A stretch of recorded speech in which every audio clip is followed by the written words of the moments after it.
Hello and welcome to the last section on my lecture about patriarchal culture in Ambai's kitchen in the corner of the house.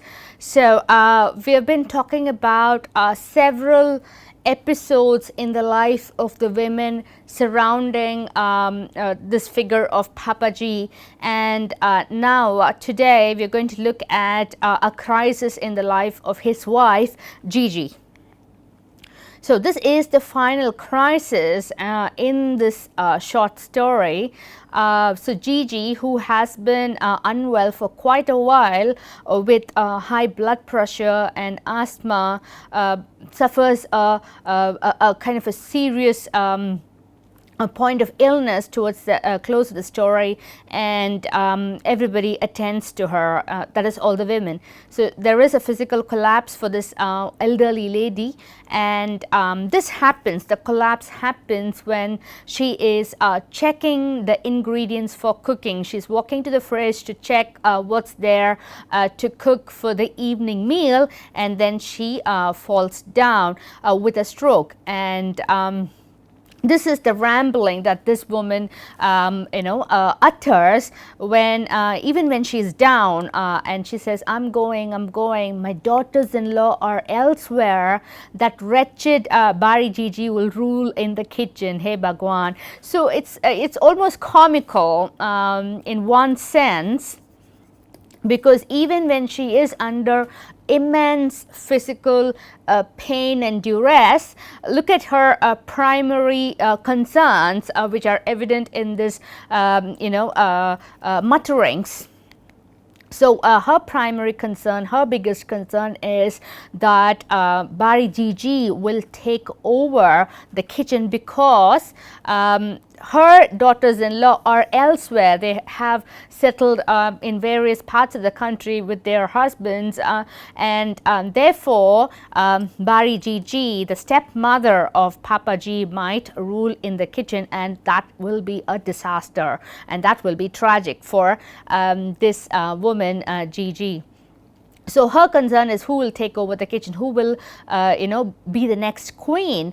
And look at her concern again when she wakes up after her becoming unconscious. So, when she wakes up, she opened her eyes again. She first made sure her keys were as usual at her waist.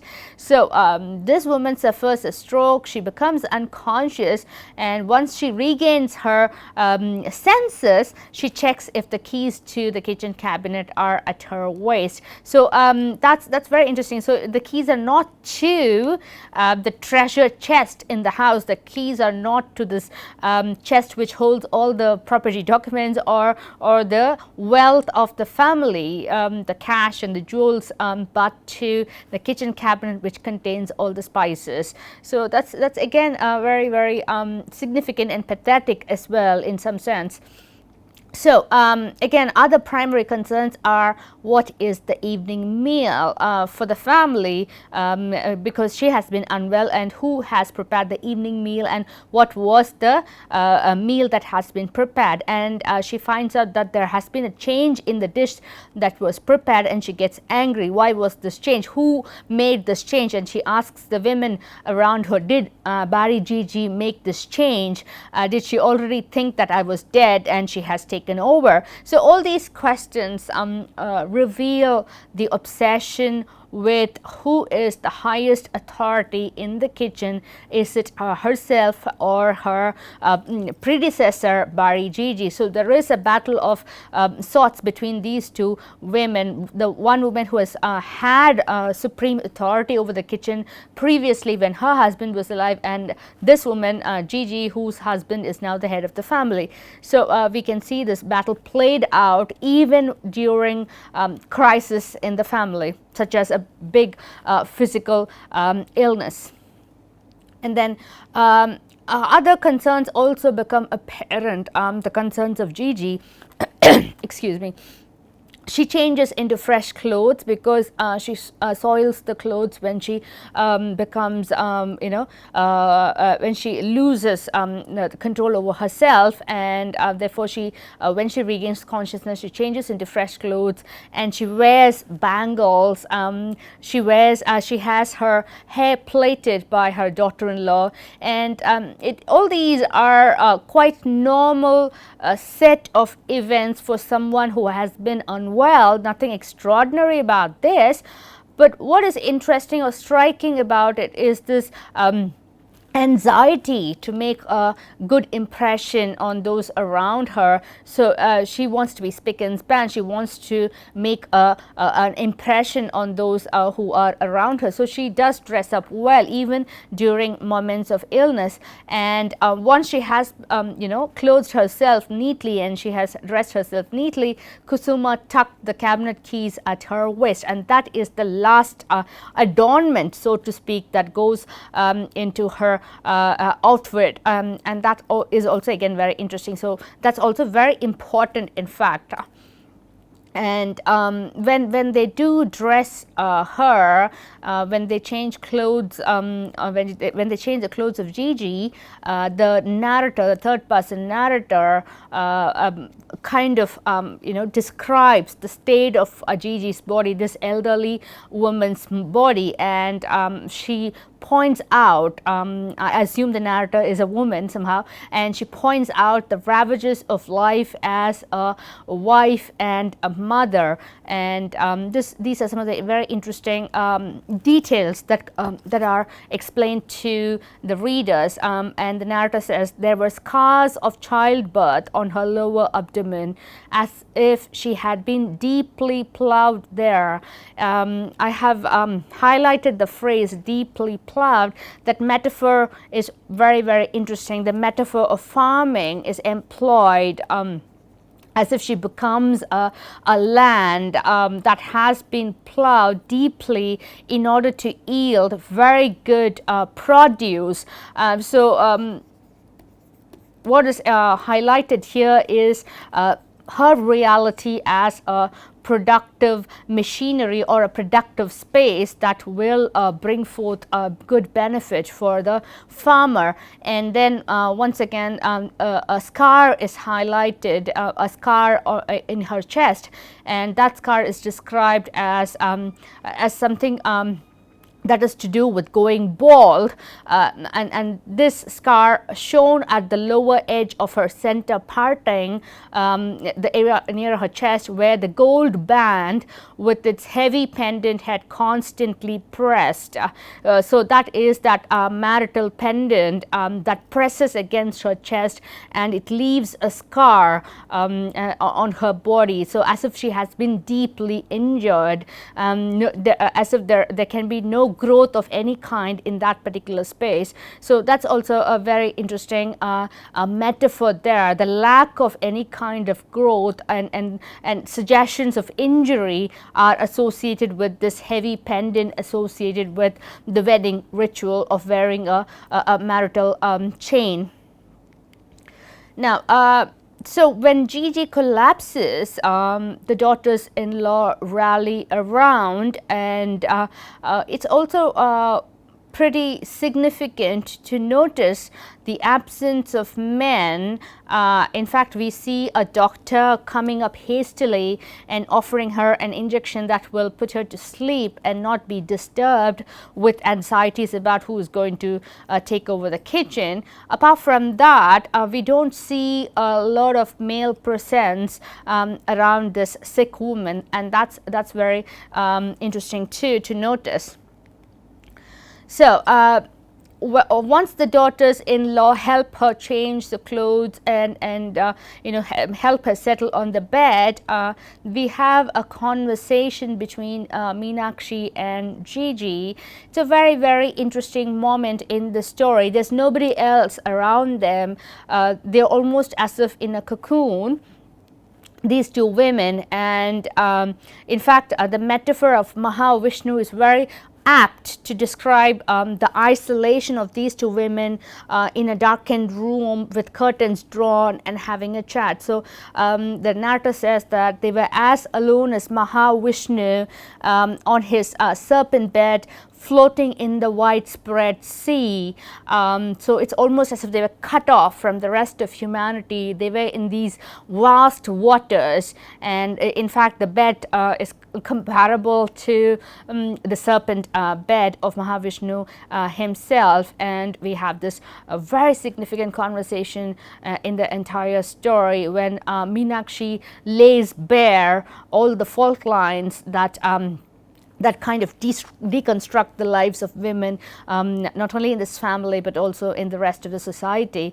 So they are alone, and the narrator says that it's difficult to point out as to who began this conversation, and in fact it is also difficult to ascertain whether the conversation in fact happened itself, or was it between the two of them, or was it symbolically between any two women in this society or in this world. So it's a very, very surreal dialogue that happens between Meena and Gigi. So so this conversation also involves a set of flashbacks narrated by Gigi about her early days of marriage in this household.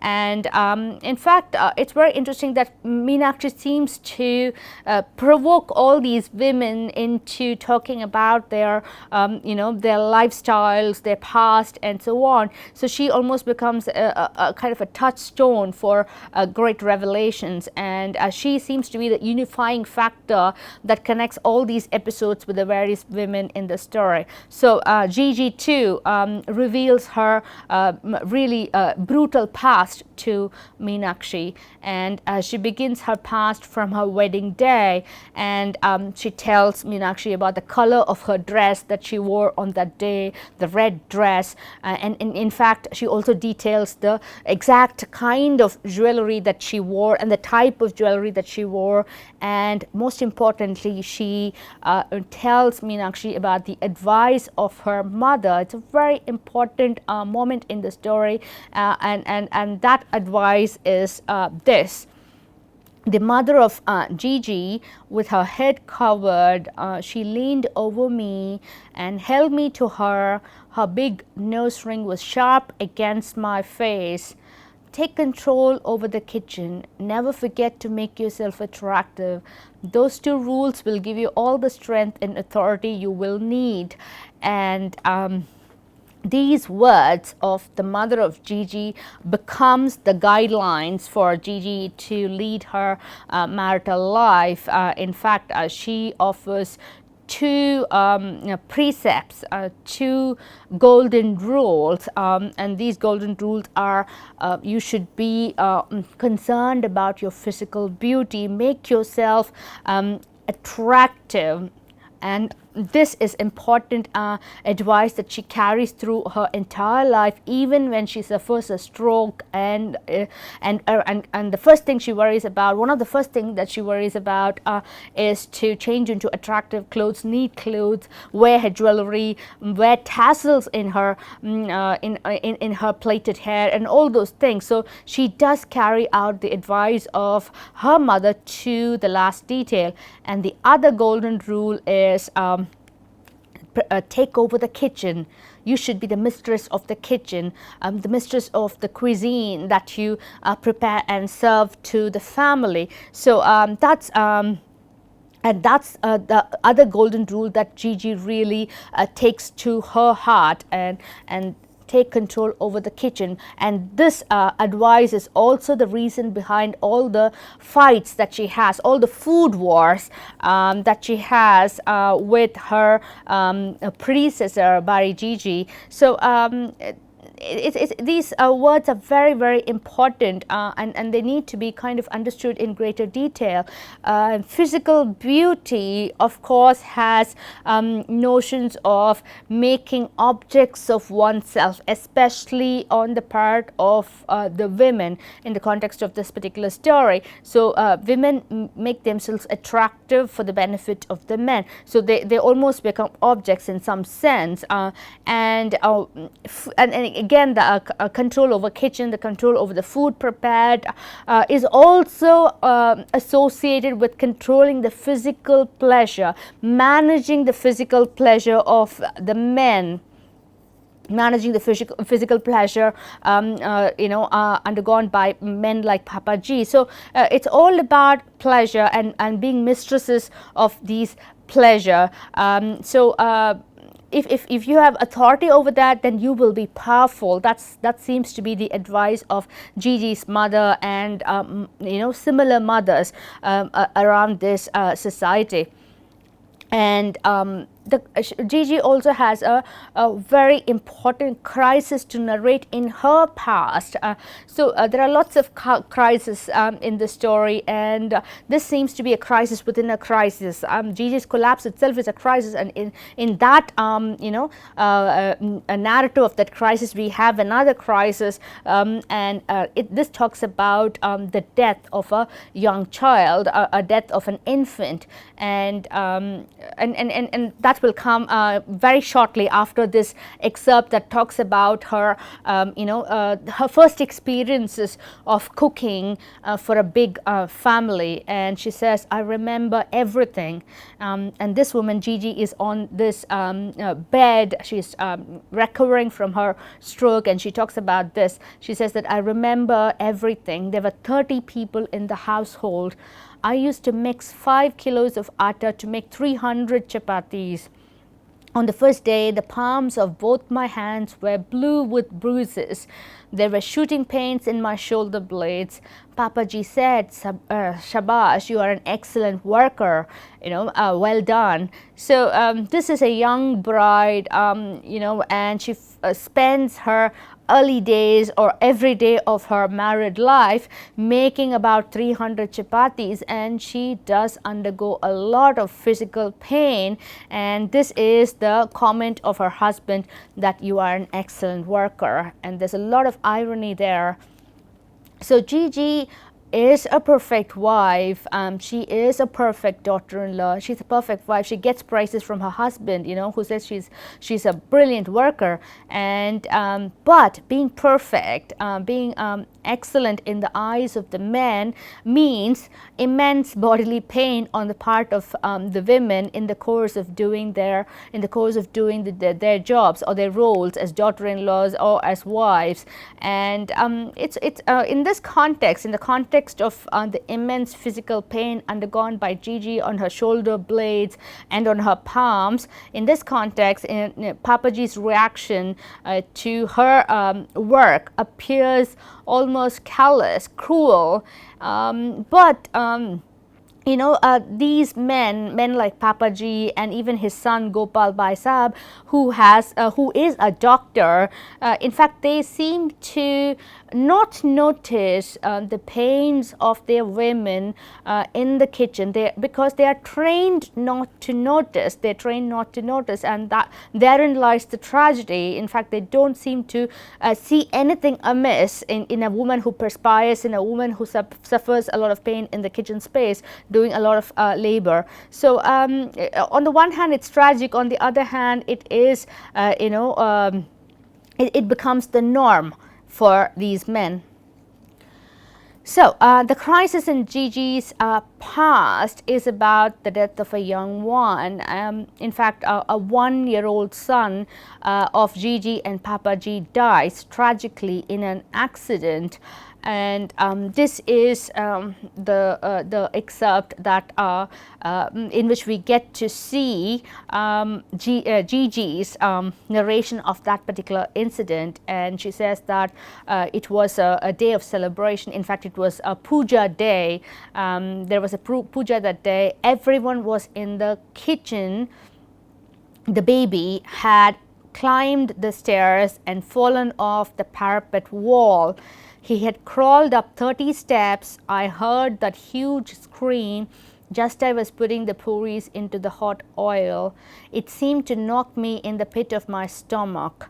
The base of his skull was split. After all the men returned, I fried, sorry, Meena, are you listening? I fried the rest of the puris. So it's a moment of horror, real horror in this section of the story. So Gigi talks about the death of her son, a very young son, who climbs the stairs and falls off a wall, a parapet wall, and nobody notices because everybody is in the kitchen, and she's she's about to put a puri into the hot oil. She hears the scream of the child, and the child falls off the wall.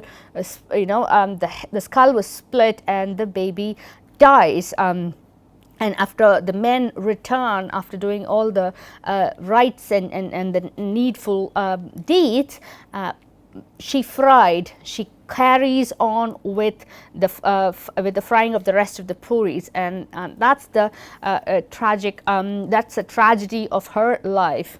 And what becomes clear in this narration is that the child is the responsibility of the mother. The mother should see to the should see to it that the child is protected, and the kitchen is also the responsibility of the mother, the woman.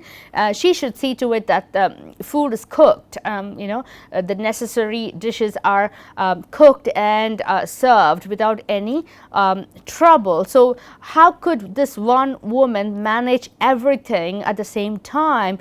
And that's a question that nobody asks and nobody talks about it. So in that earlier excerpt, it becomes very clear that the men or nobody else is deputed to look after the child, this young child who somehow slips up the stairs and falls tragically. And the other interesting thing is that she is not allowed to mourn the death of her son. In fact, she has to carry on with that kitchen chore of frying the puris. Why is she not let allowed to spend some time on her own to mourn the death of her beloved child? And why doesn't some other woman take over this job of frying the puris? Bari Gigi would have been around. She should have been around too, and other women too. And why this fate on this daughter-in-law, this Gigi, to carry on with this task? And what about Papaji's reaction? Where is he? Why doesn't he offer any comfort? All these questions I know come up to our minds because we are living in a different age and day, and the lack of empathy for this particular woman is chilling, it's disturbing. And in fact, this lack of empathy, the lack of commentary, appropriate commentary in relation to a particularly difficult time for women on the part of Papaji is consistent over the years. This is a man who doesn't seem to mourn for the death of his child, or this is a man who doesn't seem to offer any overt support or consolation to his wife, and he doesn't seem to notice any of the troubles in his kitchen. He doesn't seem to notice the leaking sink. He doesn't seem to notice the restricted view in the kitchen. He doesn't seem to notice the immense labor that the women carry out on the day of the picnic. So it's all part of a piece. Everything falls into its place in terms of Papaji's reaction to his women folk. So Gigi realizes that the best thing to do in her life would be to wrest as much power as she can from the other women around her, and wresting power means wresting the keys of the kitchen at the death of her father-in-law. So she gets the keys of the kitchen cabinet when her father-in-law dies, and Bari Gigi becomes a widow, and she becomes the new queen of the kitchen, and she gets the power to trample over other women around her.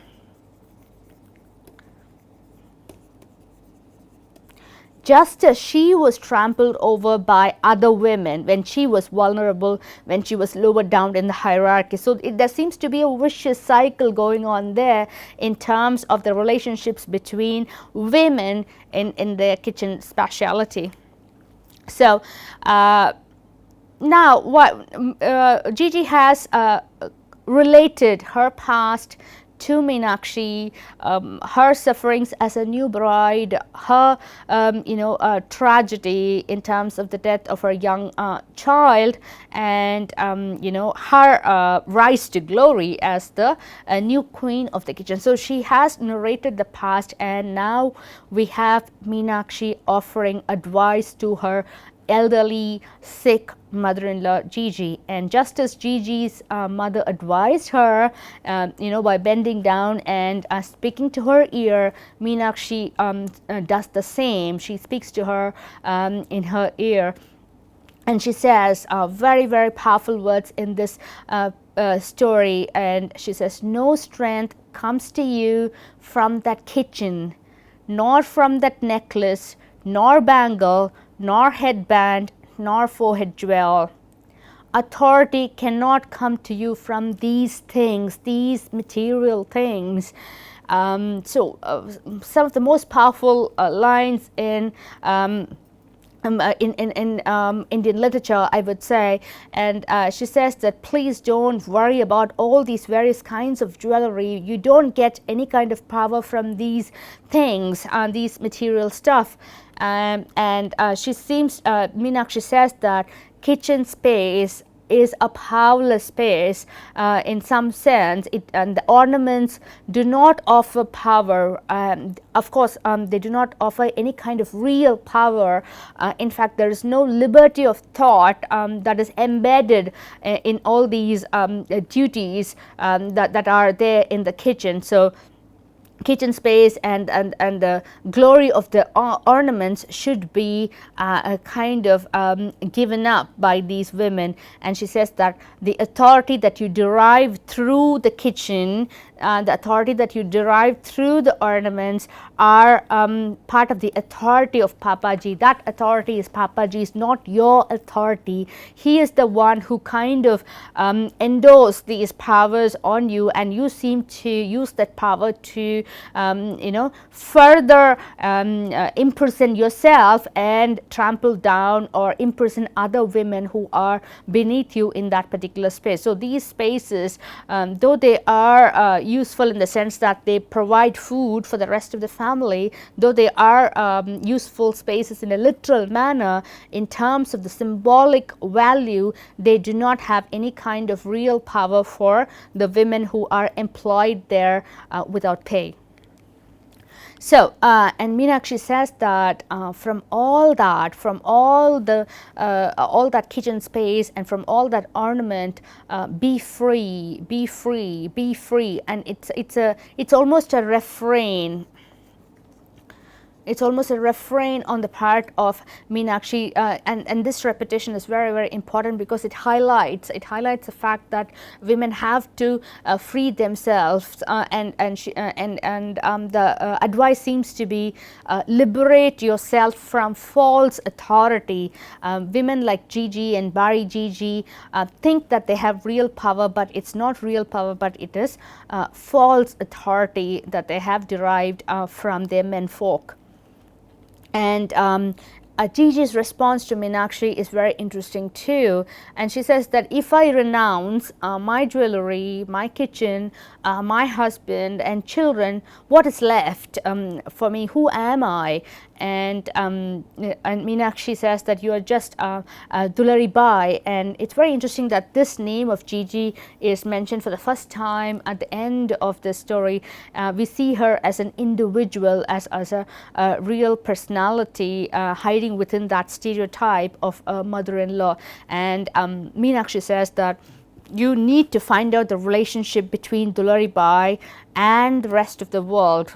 Connect yourself to the rest of the world and see what's your place in this particular world, rather than attaching yourself to all these things: kitchen, husband, children and jewelry. And Meenakshi says that dip dip into your own inner well, in your own inner waters, in your own spiritual self. And all these constant cares about children, mutton pulao, puris, kitchen stove, pickles, drainage, periods, and preserving the rice from the insects. All these things are constant cares which kind of suffocate and bury the real identity of Dulari Bai. If you're worried about these, how can you think about other things? And at this moment, Gigi becomes a kind of a representative figure of much of the women in society who are obsessed or who are lost in all these details, in all these constant cares of the domestic setup. And if women become obsessed or lost in this world, where will be the time for them to become an adventurer? Where will be the time to become a poet, a painter, an observer of nature, a pilot? They wouldn't have the time to engage in all these pursuits outside of the home. And she says that if women did have the time, if women were given the time, they would have made a world without wards, prisons, gallows, and chemical warfare. Perhaps the contribution of women would have made a big change in this unequal world. Perhaps the women would have helped contribute to make the society fairer and more beautiful. Now, and she says that, Meenakshi says that the real strength of women is not in the food that was given in the appropriate measure and jewelry that weighs down ears and neck and forehead. So your strength doesn't lie in the kind of food that you offer to your family, the right amount of food, the correct amount, the right proportion that you offer to your home, to your family. And it also doesn't lie in the jewelry that really weighs you down. It suffocates your body and your ears and neck and forehead. Your strength is not there. Your strength will become visible when you connect yourself with the world that surrounds you. And she says that you should not be trapped or diminished by gender. The identity, the female identity should not trap you or limit you or diminish you or tarnish you in any sense, but it should free you from your body and make you think about the other things, other beautiful things, other curious things about this world. And what is ultimately the message of Ambai in this particular story? It's a very powerful message, and it's a very, very clear message. There are no complications there. There are no complexities here. This story is very, very easy to understand and very, very easy to relate to. There are no profound messages. She just sets up a lot of contrast between the world of women and the world of men, and she leaves the reader to see the differences and make their own assumptions and take their own meanings from the story. And in fact, towards the end of the story, she spells out what should be the ideal destination for women, and she says that biological identity is not the only essential identity for a woman. A womb and a set of breasts don't define a woman. There are other identities for women that they can aspire to and fulfill in their life, in their lives on this world. And a woman is not merely a reproductive device, a biological device that reproduces, nor is she the definitive slave in the kitchen. She is not there to slave away for the benefit of the family, and she is not born just to cook and feed the husband and the children. In fact, she has other roles to perform. She can be a creator, she can be a discoverer, she can be an adventurer, she can be an innovator, and the women of the Indian society and other societies can aspire to these greater, more satisfying identities. Thank you for watching. I'll continue in the next session.